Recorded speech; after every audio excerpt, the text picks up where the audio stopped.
In a world where not every scar is visible and not every hero wears a cape, some of the most powerful stories begin with quiet, overlooked souls. This is the story of Kitten, a retired canine once hailed as a hero, and Willow, a fragile kitten whose cry awakened a promise long forgotten. Welcome to Vale Marks, where we uncover true stories that stir the heart and remind us of the resilience of love. Stay with us until the end, because this journey carries a lesson deeper than words, a lesson about second chances, loyalty, and the family we choose. As the wise Maya Angelou once said, "We may encounter many defeats, but we must not be defeated." Let this story unfold. At the edge of Northern California's rolling hills, where the forests give way to fractured earth and old scars from earthquakes still linger, a legend once roamed on four paws. His name was Kitten. Kitten wasn't just any dog. He was a pit bull bred not for battle, but for bravery. Trained alongside first responders, he became the heart of the California Urban Search and Rescue K9 unit. Over the years, Kitten pulled survivors from collapsed homes, guided lost hikers out of canyons, and once even shielded a firefighter from falling debris. To the men and women who served with him, he wasn't just a partner. He was a hero. But heroes, like everyone, carry burdens. Kitten's final mission came during the devastating Ridgeway quake, which struck without warning in the early spring. Buildings crumbled like sandcastles, roads split apart, chaos swallowed entire neighborhoods. When the call came, Kitten and his handler, Jake Morales, didn't hesitate. They were assigned to Sector 9, an apartment complex reduced to a skeleton of steel and dust. Inside, voices cried out beneath twisted beams and shattered glass. Kitten did what he was born and trained to do. Nose to the ground, he navigated the treacherous landscape, ignoring the pain from a nagging old injury in his front shoulder. Within the first hour, Kitten led rescuers to a young mother pinned beneath a section of roof. Her leg was broken, but she was alive. Soon after, he found her toddler trapped in a void between two collapsed walls. Every second mattered, and Kitten moved, with a purpose only animals and seasoned rescuers understand: the will to save. But then came the sound that stopped Jake in his tracks. A faint, desperate mewling. A kitten, somewhere under the debris. Kitten heard it too. His ears perked. He turned sharply and followed the fragile cries into a shadowed pocket of the rubble. Jake shouted after him, knowing the area wasn't stable. But Kitten didn't pause. He nosed his way to where the kitten lay, trembling under a crushed wooden cabinet. Its fur was matted gray from dust, its blue eyes wide with fear. Kitten tried to reach it, but the gap was too narrow. He barked twice. Jake signaled for victim located, but as Jake approached, a tremor rippled through the wreckage. The weakened structure groaned like a living thing. "Back! Kitten, back!" Jake called. It was too late. A steel beam gave way.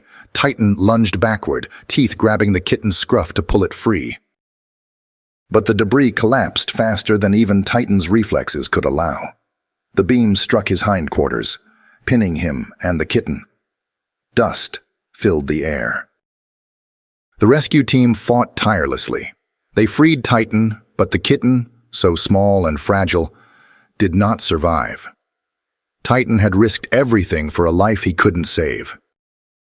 The physical injuries were severe. Kitten suffered fractures and nerve damage to his rear legs. Despite surgeries and months of therapy, he would never regain full strength. But the deeper wounds, the ones hidden in the spaces between heartbeats, were beyond medical repair. Jake petitioned for Kitten's retirement. He wouldn't allow his partner to be treated like worn-out equipment. Instead, he brought Kitten to Silver Pines Rescue Center, a quiet sanctuary nestled in the Oregon foothills. There, Dogs who had served humanity could spend their remaining days surrounded by nature and kindness. But for Kitten, the transition wasn't peaceful. In the first few weeks, he refused to eat unless Jake was nearby. He slept fitfully, haunted by dreams that made him whimper in the night.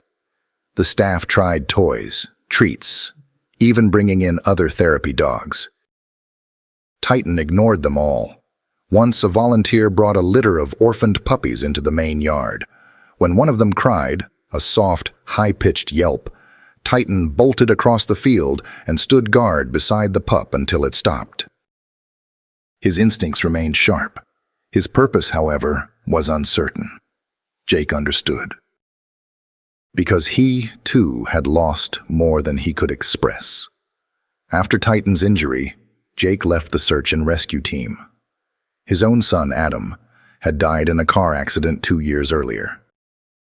Grief had carved its own invisible fractures in Jake's soul. His wife had moved across the country to be closer to family. Jake stayed behind, his life shrinking to the confines of his modest house and the rescue center where Kitten now lived. The two of them, man and dog, were bound not just by past heroism, but by shared loss. Jake often sat with Kitten in the grassy enclosure at Silver Pines, neither speaking nor expecting anything from the other. The silence between them wasn't empty. It was heavy with things neither could fix. Jake sometimes whispered to Kitten, as if saying it aloud made it real. "We did what we could. You did more than anyone could ask." But he wondered if Kitten believed that. Days became months. Kitten adapted physically. He learned to walk with a slight limp, favoring his stronger front legs. But emotionally, he remained distant. He showed little interest in the other dogs. He watched birds fly overhead with a kind of solemn longing. Staff members commented on his vigilance. He often scanned the perimeter during storms or when the wind carried distant cries from the woods. As if waiting, as if listening for a voice he had once failed to save. It was Sarah Collins, the newest veterinary assistant, who first noticed something deeper. "He's searching for something," she told Jake one afternoon as Kitten stood motionless at the edge of the field. "Or someone." Jake nodded, though his throat tightened with emotion. "He's waiting for a second chance." Neither of them could have known that second chance was already on its way. A fragile life, no bigger than a pine cone, soon to arrive in the form of a trembling white kitten named Willow. The storm rolled in just after sunset, its winds bending the tall pines that lined the perimeter of Silver Pines Rescue Center. The rain came in sheets, drumming against rooftops and rattling windows. Most of the staff had gone home, leaving only the night caretaker and a few volunteers who stayed to comfort the more anxious animals. Sarah Collins, though officially off duty, had lingered in the main office. She had paperwork to finish, and truthfully, she preferred the company of the animals to the empty apartment she returned to each night. The storm felt like an excuse to stay longer. At a little past 9, the phone rang.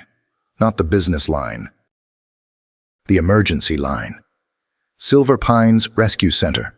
This is Sarah," she answered, expecting perhaps a report of a loose dog or an injured bird. The voice on the other end was young, thin, and trembling. "My cat had kittens a few weeks ago, but the mama disappeared. I found one of the babies. She's so cold. I think she's dying." Sarah straightened in her chair, heart quickening. "Where are you?" "I'm at the front gate. My dad drove me here." The decision was instant. Silver Pines specialized in service dogs and retired K9s. Domestic cats were typically referred to local shelters, but no policy could justify sending a freezing, possibly dying kitten back out into the storm.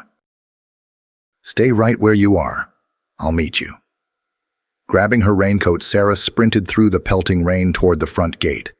The headlights of a small sedan glowed in the darkness.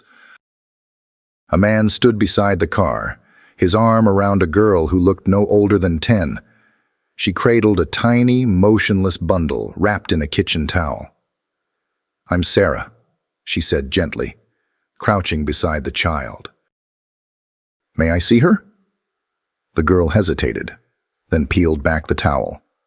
Inside lay the smallest kitten Sarah had ever seen, pure white except for a smudge of gray on one ear. Its sides heaved weakly. Mucus crusted around its nostrils. The kitten's eyes were barely open, clouded with infection. "She's been crying all day," the girl whispered, tears mixing with raindrops on her cheeks. "But she's so quiet now. Is she gonna die?" Sarah didn't lie. "She's very sick. But I'm going to do everything I can." Carrying the fragile kitten close to her chest, Sarah hurried back through the rain to the treatment wing. She radioed Dr. Emily Carter before she reached the door. By the time she entered, Emily was already prepping the incubator and gathering supplies. Emily glanced at the tiny patient. 3 weeks old, maybe. Severely underweight, hypothermia, possible pneumonia. Sarah gently placed the kitten onto a pre-warmed pad. The kitten didn't even shiver in protest. That was not a good sign. "What's her name?" Emily asked. The girl, who had followed with her father, wiped her eyes. "I was calling her Willow." "It's a lovely name," Sarah said. "You can call tomorrow for an update, okay?" The family left reluctantly, and the real work began. For the next 2 hours, Sarah and Emily fought against nature's odds.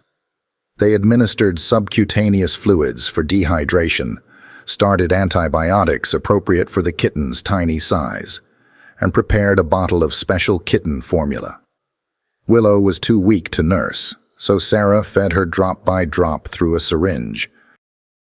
By midnight, Willow's temperature had stabilized slightly, though her breathing remained ragged. Sarah volunteered to stay overnight, curling up on a cot beside the incubator. What neither of them knew was that they were not the only ones awake.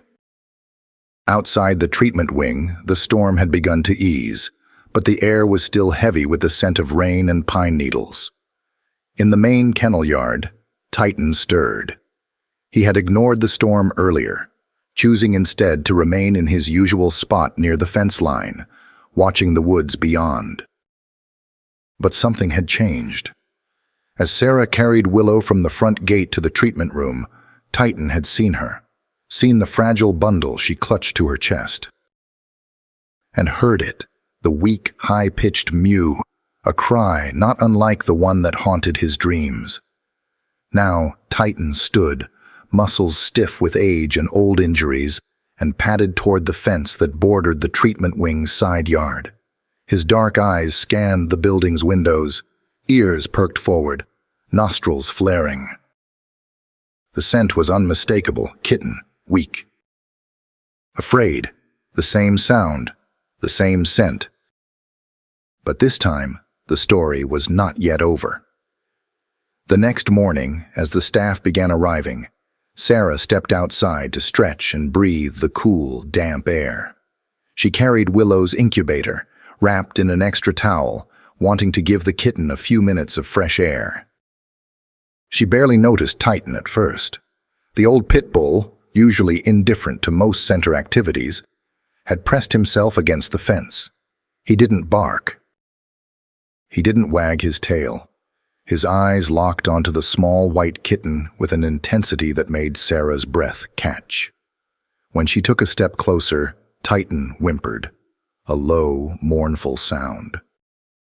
As Sarah moved even closer to the fence, Kitten lay down, paws stretched forward, nose touching the gap beneath the gate. Willow stirred in the incubator. Perhaps it was the fresh air. Perhaps it was something else. But for the first time in hours, she lifted her head and opened her cloudy eyes. From that moment, Kitten did not look away. Throughout the day, whenever Sarah or Emily approached Willow, Kitten watched closely. Not aggressively, but with clear vigilance. When a delivery truck rattled past the front lot, making the ground tremble. Kitten growled, a soft, warning rumble directed not at the humans, but at whatever might disturb the kitten. Emily took notice by mid-afternoon. She stood beside Sarah, observing Kitten's strange behavior. "He's never acted like this before," Sarah said softly. Emily nodded, brow furrowed. Instinct is a powerful thing, but this is something deeper. By evening, Jake arrived. He had been away delivering supplies to another facility. When he saw Kitten stationed by the fence, his posture rigid but calm, he followed the dog's gaze. His eyes widened when he spotted Willow. And then, as he watched Kitten's careful, protective demeanor, something in Jake's heart twisted, a mixture of recognition and sorrow. "That look," Jake whispered. "I've seen it before." He crouched beside Kitten, laying a weathered hand on the dog's broad shoulders. "You remember," he murmured. "Don't you, old boy? You remember the little one we couldn't save?" Kitten leaned against him, eyes never leaving Willow. Jake's voice cracked with quiet certainty. "Not this time. This time you won't fail." In that moment, Sarah understood what neither veterinary textbooks nor years of animal training could fully explain. Kitten's instincts hadn't simply awakened. They had found purpose. And Willow, the fragile kitten who had arrived on a stormy night, had not just stumbled into their care. She had become the second chance both Kitten and Jake had been waiting for. The following days brought a quiet kind of desperation. Despite every effort, the fluids, the antibiotics, the warmth of the incubator, Willow's condition wavered like a candle in the wind. Her breathing remained shallow. Her tiny ribs fluttered with the effort of every breath. The infection in her lungs had not worsened, but it stubbornly refused to ease. Sarah sat beside the incubator for hours, sometimes whispering to the kitten, sometimes just watching, willing her to fight. She fed Willow with a syringe every 2 hours, coaxing a few precious drops of formula into her reluctant mouth.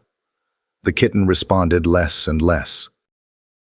By the third night, Willow had stopped lifting her head. Her temperature hovered just above critical. Her pale ears stayed cold despite the heating pad.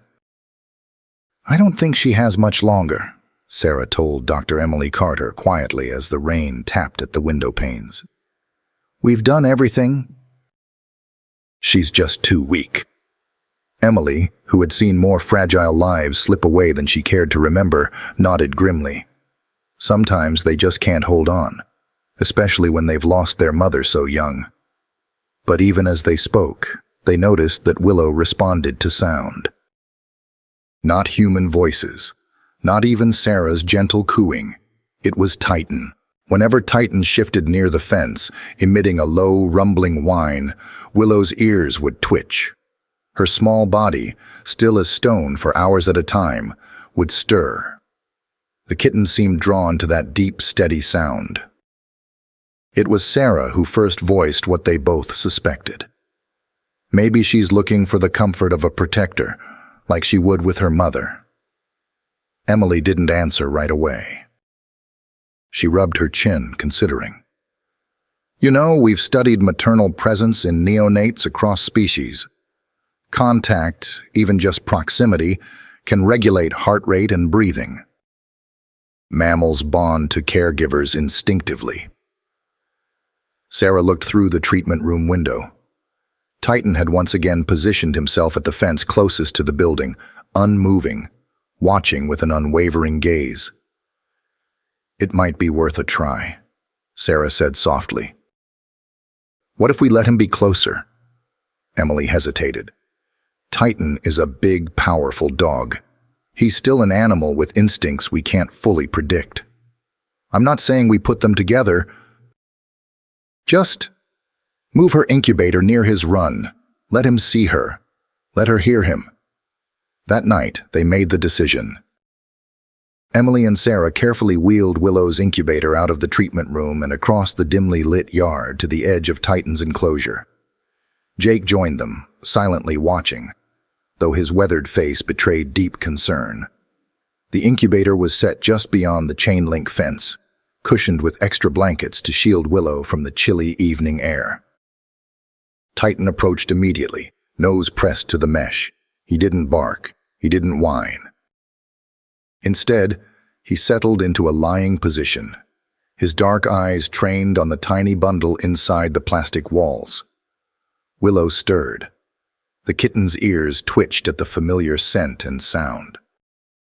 She let out a weak, high-pitched mewl, the first she'd made in nearly a day. Titan responded, not with a bark or a whine, but with a deep, rhythmic sound Sarah hadn't heard from him before. A low, steady vibration. A vocalization used during canine training to soothe victims, especially children, trapped or frightened after disasters. Titan had learned to make this sound during his rescue days. It was not a command. Not a cry. It was reassurance. Willow's fragile body reacted instantly. Her breathing slowed into a more regular rhythm. Her tiny pink nose flared with each deeper breath. For the first time in days, the rise and fall of her ribs seemed less frantic, less desperate. Sarah blinked back tears. She hears him. She knows he's there. Jake exhaled, a shuddering breath. She recognizes a protector. Throughout the night, they took shifts monitoring the pair. Emily stayed until nearly dawn. Titan remained in place the entire time, his head resting between his paws, occasionally offering the soft, calming hum whenever Willow whimpered or stirred. By morning, Willow's temperature had climbed by several critical degrees. Her heartbeat, which had been irregular and faint, now held steady. When Sarah opened the incubator briefly to feed her, Willow latched weakly onto the syringe for the first time since her arrival. Emily documented every sign of improvement. There's no medical explanation for this. Not that matters. It's working. As the sun rose, casting long, golden beams across the yard, Titan finally shifted positions, stretching his stiff legs. But he did not leave the fence. His eyes never left Willow. The staff gathered quietly nearby, watching. Even the most seasoned among them, people who had seen the best and worst of animal behavior, recognized what was happening. This was no ordinary curiosity. No mere coincidence. Titan had taken a role, not just as an observer, not even as a friend, as a guardian. That afternoon, when the delivery truck came to drop off supplies and rumbled too close to the treatment area, Willow startled inside the incubator. Her small body tensed. Titan reacted instantly, rising to his feet, positioning himself between the truck's noise and the kitten. He let out a low growl, not a threatening one, but a protective warning.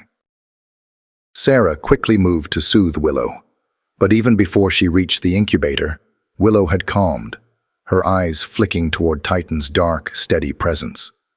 Later, as the sun dipped behind the pines, casting long shadows across the rescue center, Sarah turned to Emily, her voice trembling slightly. He's not just bonding with her. He's watching over her. He's remembering. Emily nodded, arms crossed as she observed the pair. She's not alone.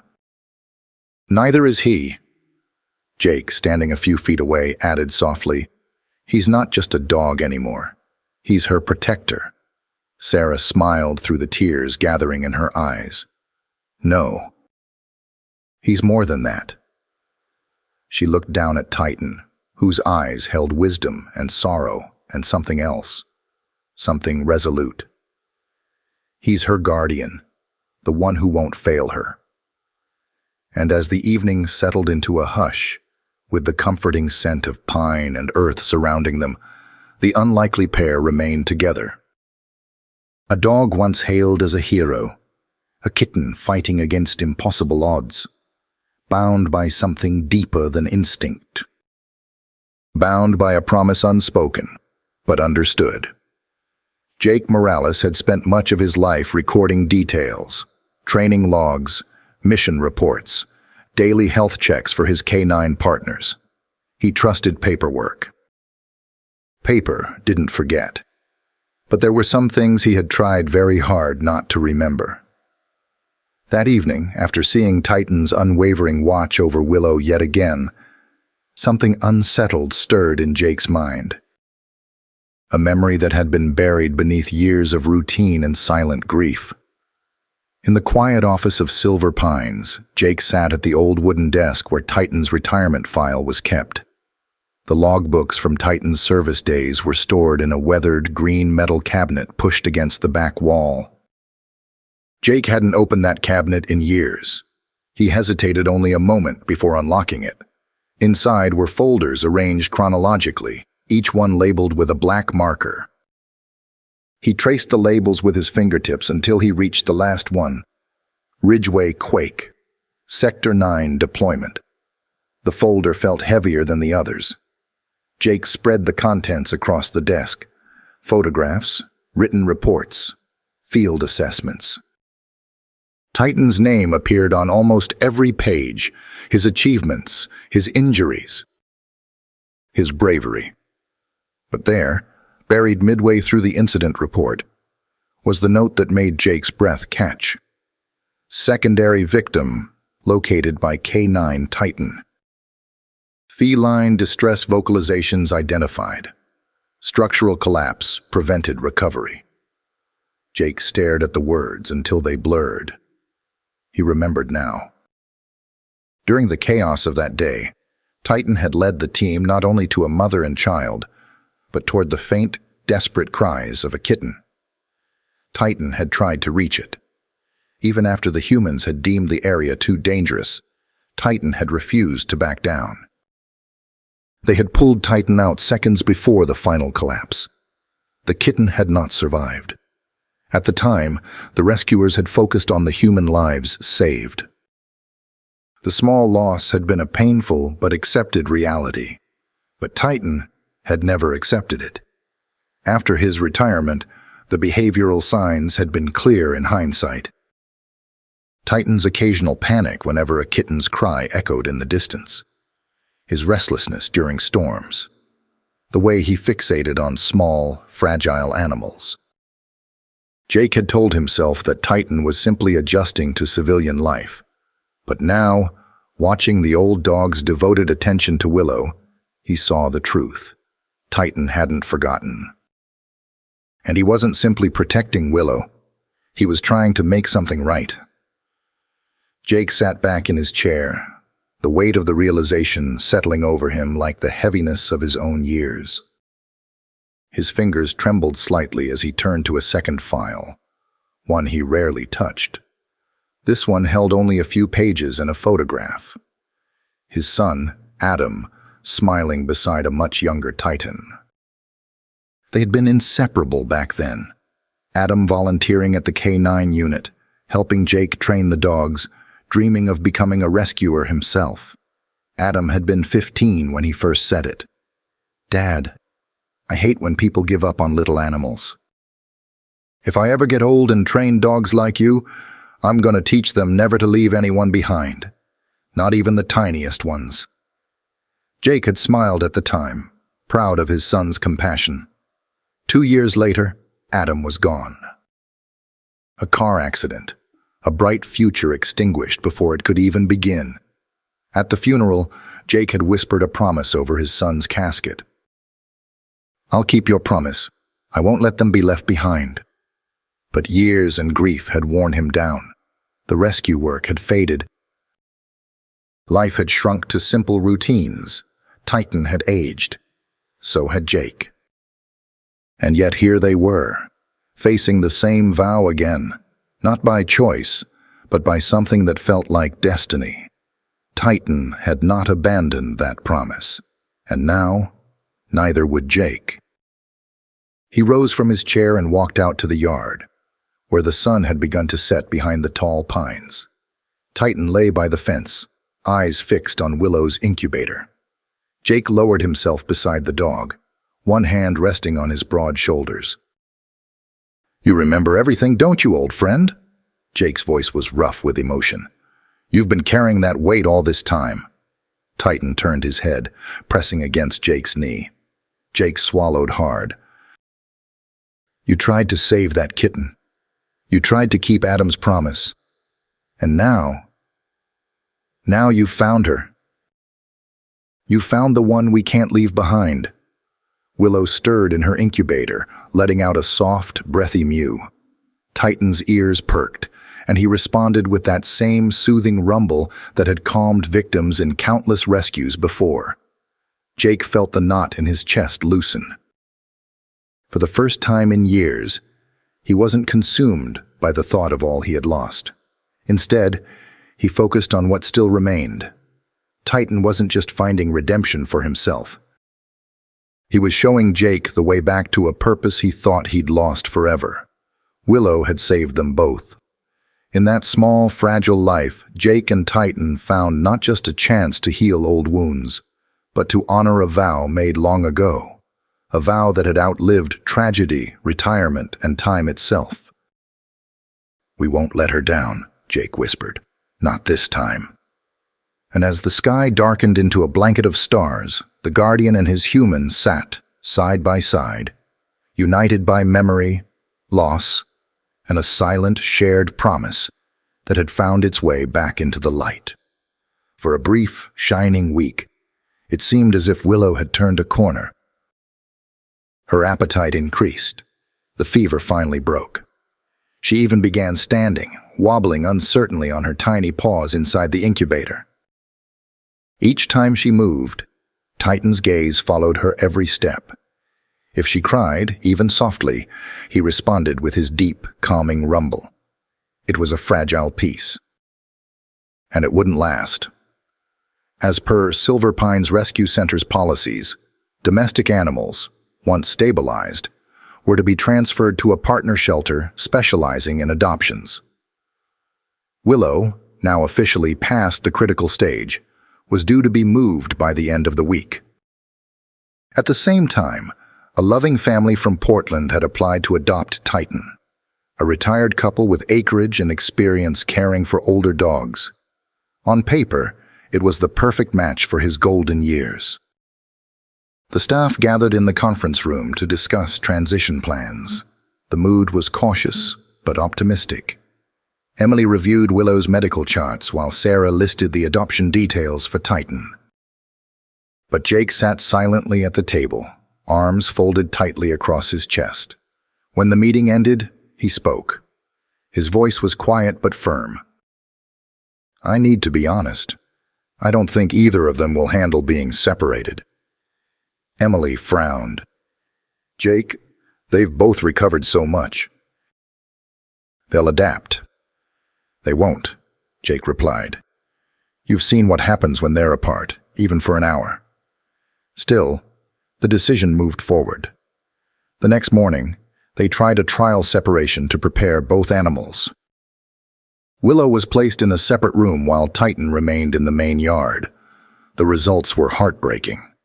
Kitten refused food for the first time since his injury. He clawed at the fence until his pads bled, pacing in frantic circles, his usual calm completely unraveled.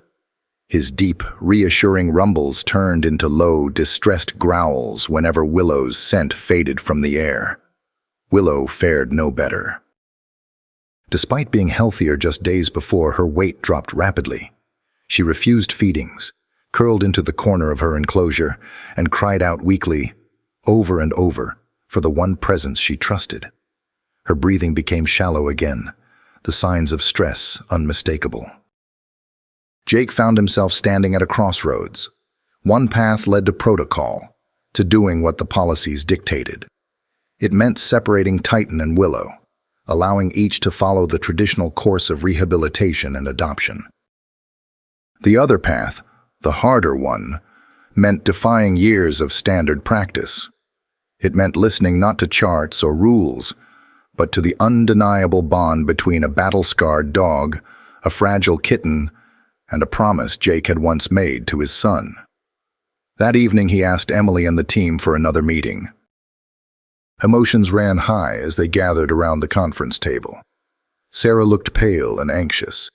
Even Emily, usually so composed, seemed unsettled by the animal's recent decline. "I know the rules," Jake began. "I know why we have them, but this situation doesn't fit into any rule book." Emily sighed. "Jake, if we start making decisions based on emotions, this isn't just emotion." Jake leaned forward. "Kitten isn't just protecting Willow. They've both healed because of each other. You've seen it. Without Willow, Kitten retreats into despair. Without Kitten, Willow's health collapses." The room was quiet. "I trained Kitten to be a protector," Jake continued, his voice thick. "And he's still doing his job. If we separate them now, we're not helping either of them. We're taking away the very thing keeping them alive." Sarah spoke up softly. Maybe it's not just about saving lives anymore. Maybe it's about letting them live the way they need to." Emily rubbed her temples, torn between years of protocol and the undeniable truth unfolding before her eyes. Jake took a steady breath. "If Kitten can't go to that new family, I'll take him home. And Willow too. We'll find a way. Because family doesn't mean doing what's easy or what's expected." He paused, meeting each person's eyes. "If Kitten can't leave, I won't either. We're a family. Separating us won't save anyone."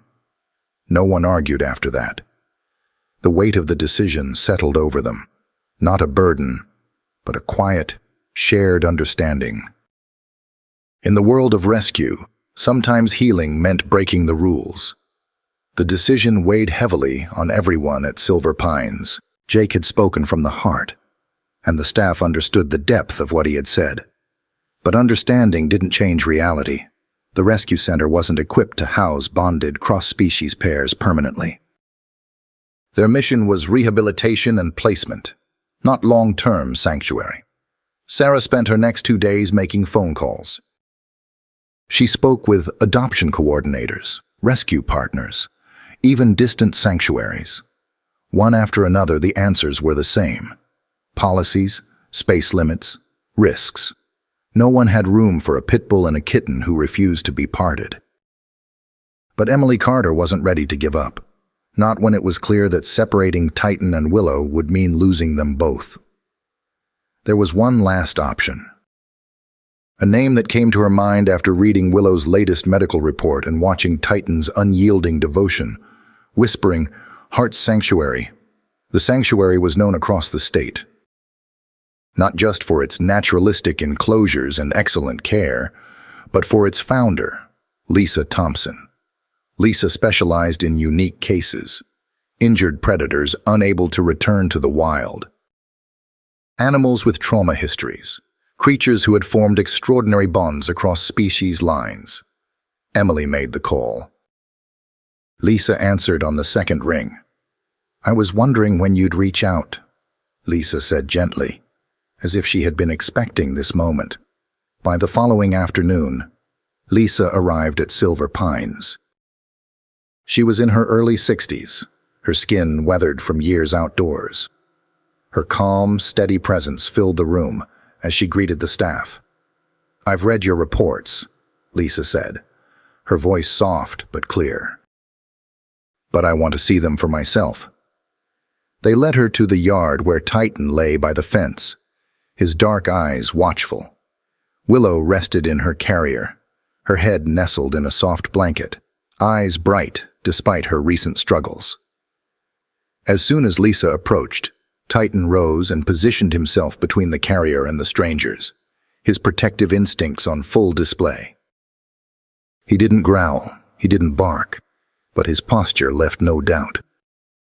Willow was his to guard. Lisa knelt slowly, respecting Kitten's space.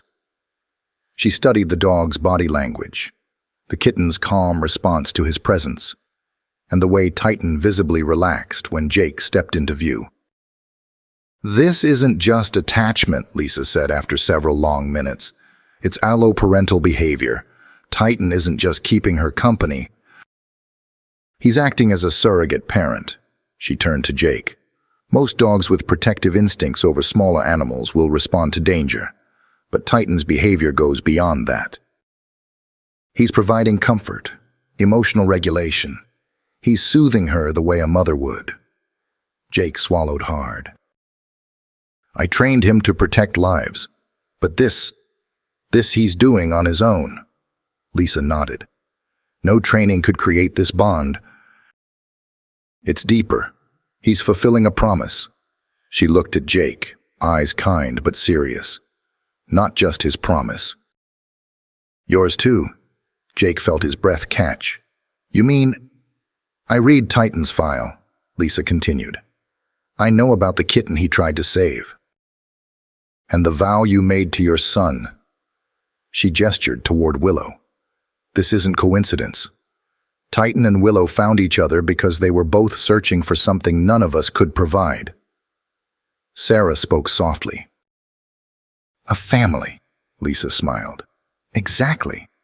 She stood, brushing pine needles from her jeans. "I have the space. My sanctuary includes nearly an acre of forested enclosures for dogs with special needs. Willow can have her own safe indoor space with access to the yard Titan uses. And as for you, Jake..." Jake looked uncertain. "I'd like to invite you to come with them," Lisa said. "We need experienced handlers. Someone who understands trauma, not just in animals but in people. You can be part of their care. Full time." The offer stunned him. "Me? At my age?" Lisa chuckled softly. "Age is an asset when it comes to patience and understanding." She paused. "Titan and Willow will need you. And I suspect you need them just as much." Jake's throat tightened. He looked down at Titan, who met his gaze with the same unwavering loyalty he'd shown since the first day they met. Willow, too, lifted her head, letting out a soft mew as if sensing the shift in the air. Emily spoke quietly. "It seems we've found not just a solution, but a new beginning." The staff agreed unanimously. This wasn't just about rescuing animals anymore. It was about honoring the bond between them. About recognizing that sometimes the best healing didn't come from separation, but from staying together. And not only the animals were being healed. Jake had walked through years of silent grief, believing his purpose had ended. Now, standing between a loyal pit bull and a fragile kitten, he realized that purpose had simply been waiting for him to return.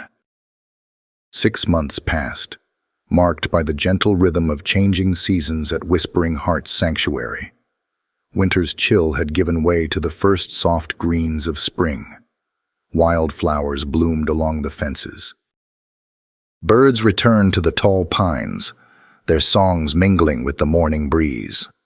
At Silver Pines Rescue Center, life continued. New animals arrived.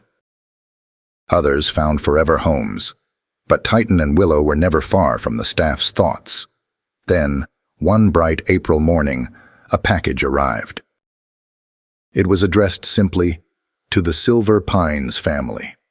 Inside was a leather-bound photo album and a handwritten letter from Lisa Thompson. Sarah gathered the staff in the break room. Emily, Jake, and even some of the volunteers paused their work to join her. As Sarah opened the album, a soft hush settled over the room. The first photo showed Titan lying in the tall grass of his new enclosure, sunlight dappling his brindled coat.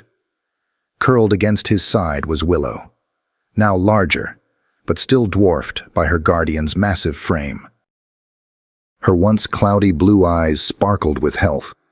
Page after page told a story without words. Titan and Willow exploring the shaded trails beneath towering trees. Willow perched confidently on a low branch while Titan watched from below, his eyes patient and protective. Another photo captured Kitten gently carrying a stuffed toy in his mouth, a small plush cat, a gift from one of the sanctuary's young visitors. There was one image that made everyone pause. Jake sat on a wooden bench beneath a spreading oak, Willow curled in his lap while Kitten rested at his feet. His weathered face was soft with a quiet joy none of them had seen in years. Sarah wiped her eyes. "He looks happy." Emily nodded. "They all do." The letter inside the album added more than the pictures could convey. "Dear friends at Silver Pines, I wanted you to see how well your family is doing. Kitten and Willow are inseparable. They sleep together, eat together, and even play together in their own special way. Kitten has become more than a protector. He's a teacher. Willow watches everything he does. She's brave now, curious and bold. But when the world feels too big, she still runs to him, and he always makes room beside him. Jake has become an irreplaceable part of our team. Every Wednesday and Saturday he leads a storytelling hour for visiting children. He shares the story of Kitten the guardian and Willow the tiny fighter. The children sit wide-eyed, some holding stuffed animals, listening as he speaks about courage, kindness, and promises kept. And when he finishes the story, Kitten and Willow always appear, just as he describes them. A family that found each other when they needed it most. Your decision to keep them together didn't just save 2 lives. It has inspired countless others. With gratitude, Lisa Thompson. The room was silent for a long moment after Sarah finished reading. Finally, Emily smiled. "I think we made the right choice." Weeks later, Sarah had the chance to visit Whispering Hearts herself. She arrived on a warm afternoon. The sanctuary was more beautiful than she'd imagined. 40 acres of open space, trees, meadows, and safe enclosures designed with thought and love. Lisa met her at the gate. They're down by the teaching circle. As Sarah approached, she heard children's laughter mingled with the rustle of leaves. Under the old oak, Jake sat surrounded by a semicircle of young faces. And even when things seemed impossible, Kitten never gave up, he was saying. He remembered a promise made long ago. Not just to protect, but to love, to be family, no matter how different we might be. Right on cue, Kitten trotted forward. His limp had eased with therapy, though traces of it remained. Willow padded at his side, tail high, her white coat gleaming in the sunlight. The children clapped. Some reached out small hands. Kitten lowered his great head to receive their gentle pats, while Willow weaved between their legs, purring. One little boy, no older than 6, asked the question that every visitor eventually did. Why does Kitten always cuddle Willow? Jake looked toward Lisa, who stood nearby. Lisa smiled. Because love doesn't care about species. It doesn't matter if you're big or small, dog or cat. She paused. It only needs a promise. The boy nodded solemnly, as if the wisdom of that simple truth settled deeply in his young heart. Sarah felt tears prick her eyes. She had spent her career helping animals heal, but this was something greater. Not just healing wounds, healing souls. As the afternoon faded into evening, Sarah sat beside Jake, watching the unlikely family that had inspired so many. They've saved each other, she said softly. Jake nodded. And in doing so, they've saved me too. The sun dipped low, casting long shadows that stretched across the sanctuary grounds. Kitten lay down in the grass, Willow curling against his chest, safe and warm. Jake rested a hand on Kitten's back, the other gently stroking Willow's fur. For the first time in a long time, Sarah understood that family wasn't something dictated by biology or tradition. It was a bond formed through loyalty, love, and the quiet, enduring strength of a promise kept, no matter how much time passed or how unlikely the circumstances. And in that moment, beneath the whispering pines and the fading golden light, the story of Kitten, Willow, and Jake wasn't just a tale told to children. It was a living testament to the power of compassion, the resilience of the heart, and the belief that no one, no matter how small or different, should ever be left behind.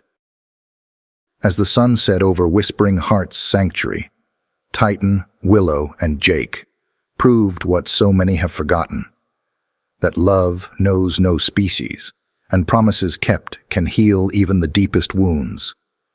At Veil Marks, we believe every story has the power to inspire. If this journey touched your heart, please leave a comment, subscribe, and ring the bell so you never miss these true, meaningful tales. Your support is not just a number, it is the lifeblood that helps us create more stories that matter. Remember the old saying passed down through generations. Kindness is the language which the deaf can hear and the blind can see. Stay inspired, stay compassionate. We'll meet again in the next story.